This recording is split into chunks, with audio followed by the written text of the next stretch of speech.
You know that feeling when a friend says, "I want a pool table, but I'm not sure if my apartment can handle it, and I don't want to waste money on something that ends up being a storage piece?" I've been there, scrolling through endless options, wondering whether a bar-size model will actually give you a decent game or just sit there looking pretty. The decision gets even messier when you factor in the cost of the table, the space it needs, and the hassle of assembly. Link is in the description if you want to check the product details on Amazon. The Barrington Billiards 7-foot bar-size pool table tries to strike a balance between a full-sized feel and a footprint that can actually fit into a standard living room or a man cave. At first glance, the standard size claim can be a bit misleading. 7 feet is definitely smaller than a professional 9-foot table, but it's larger than the mini-tables you see in dorms.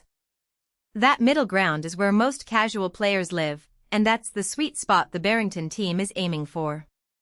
If you've ever tried to practice your break on a coffee table-sized replica, you'll appreciate that this one actually lets you work on position play without constantly feeling cramped.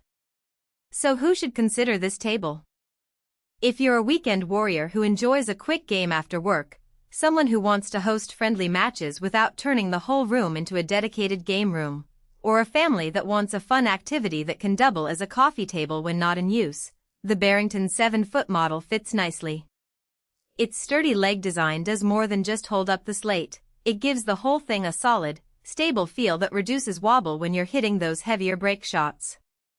For people who are serious about tournament-level practice, you might still want to look at a larger 8 or 9-foot table, but for most casual setups, this size hits a practical sweet spot. On the flip side, if you're living in a tight studio apartment with a low ceiling, the height of the rails and the overall bulk of the legs could become a nuisance. The table's legs are built to be robust, which is great for durability, but that also means you'll need enough clearance around the perimeter to swing a cue comfortably. You'll want at least a couple of feet of open space on each side, otherwise you'll find yourself constantly angling the cue awkwardly, which can ruin the flow of a game. For anyone who expects to fit the table into a cramped hallway or a room already stuffed with furniture, this might not be the right pick. One of the biggest practical concerns people have with bar-size tables is the playing surface. Barrington promises a smooth roll and decent ball response, and in real-world use that holds up fairly well. The felt is thick enough to give you a consistent roll, and the cushions have enough rebound to keep the balls alive around the rails. I tested a few standard setups breaking, straighten shots, and some bank shots and the balls behaved predictably. It's not the same feel as a full-sized, commercial-grade slate, but for a home environment it's more than adequate. The biggest trade-off you'll notice is that the pockets are slightly shallower, which can make those high-speed bank shots a bit trickier. If you're used to a deep pocket table, you'll have to adjust your aim a touch. Assembly is another area where a lot of buyers stumble. The Barrington comes in a few large pieces, and while the instructions are straightforward, you'll need at least 2 people to get the legs attached and the slate level. The room size and assembly note on the spec sheet is not just marketing fluff. The table does require a decent amount of floor space just to maneuver the components into place. Once it's up, the table feels solid, but the initial setup can be a weekend project if you're doing it solo.